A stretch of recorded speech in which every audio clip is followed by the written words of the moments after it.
Hello. I was on a live chat earlier with a lovely community of people who were they're basically their preppers, but one of them specifically asked me about a peach cobbler recipe.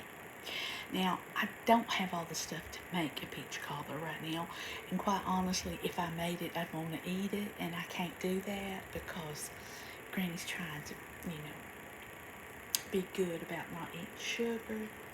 But I do want to show y'all a little something here. Now, this book is older than dirt. Literally. I mean, it's very old. It was my grandmother's, my granny's. And she used it for many, many years. She got it in 1954, something like that, right about that time. My aunt, my mother's sister, worked for Westinghouse, and they got these cookbooks. They were like a giveaway to the employees. And so she gave it to her mama, which is my granny.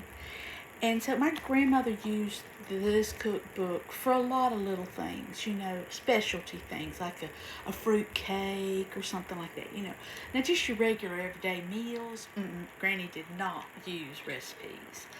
But in this, I found, not actually in the cookbook per se, but in the back where my grandmother just made little notations. She would handwrite recipes and points of interest in her cookbooks. And so there's this one right here, which is it's hard to read right here. And it's actually for what is called an apple crisp. Now, the thing is, the apple crisp can be converted to any kind of fruit crisp. You can do a cherry crisp, blueberry crisp, any fruit. So you could use it for an apple crisp. Now, I know that's not really an apple cobbler. A cobbler is more of a crusted on top. This is more, it's crust, but it's a bumpy crust, where a cobbler don't necessarily have a bumpy crust. So I'll just give y'all a little something. In this it says, I make this about once a week. I love it. Now, my granny, she was special. She was just so special. But anyway, okay, so you'll need 4 cups of sliced peaches or apples, or 4 cups of whatever fruit it is, which is a lot of fruit. Half cup sugar, a tablespoon of lemon juice, a fourth of a cup of brown sugar, a half a cup of flour, a fourth of a cup of butter. Now, you can't be using that nasty stuff. You got to use real butter. A teaspoon of salt. Now, she says on here, it says a fourth of a cup chopped nuts if desired. Now, I would not do nuts in a peach one per se.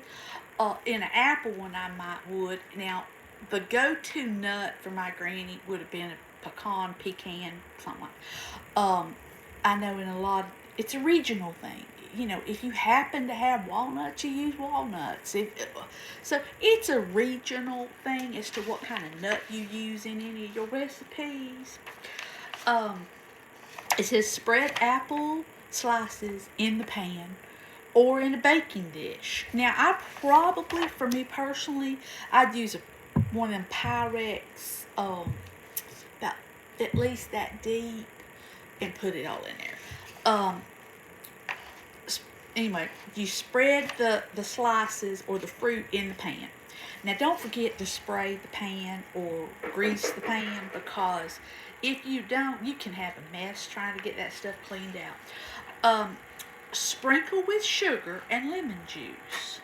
In a bowl, mix flour, brown sugar, salt, butter, making a crumbly mixture. Spread evenly over apples, peaches, fruit, whatever you're going to do. Bake in a 370-degree oven for 30 to 40 minutes. Serve with whipped cream if desired. Now, I personally love it with some homemade ice cream. And if you don't have homemade ice cream, you can just go to the Piggly Wiggly or wherever and buy you some ice cream. But it makes a tremendous difference with a cobbler.